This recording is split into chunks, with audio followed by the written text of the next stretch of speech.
In the Qazi Faiz Isa case, 2 judges wrote to the Chief Justice requesting to be part of the larger full court being formed to hear the review petitions of Qazi Faiz and his wife Serena Isa. These judges demanded to be included with a hidden agenda to support Qazi Faiz Isa, and the final decision to grant Serena Isa's request for review was approved by a majority of 6-4. So these 2 judges made the difference.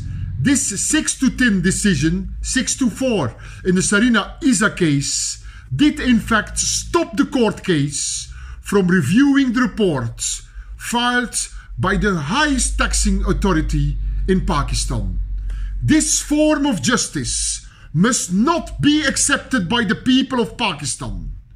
Together with the International Alliance for the Defense of Rights and Freedoms, we are following up the case in the interests of the justice for all the people of the nation of Pakistan, and for its people and for its justice system should not be based on abuse of power within the judiciary of the High Court of Pakistan.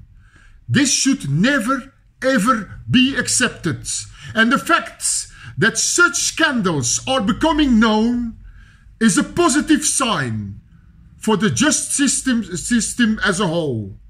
Now it must make a way for a renewed justice system based on honesty, justice, unity and love.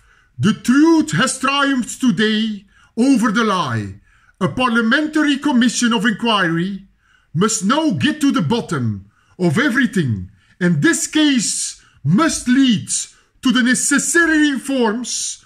Only then can the Pakistani citizens maintain their trusts in the justice system.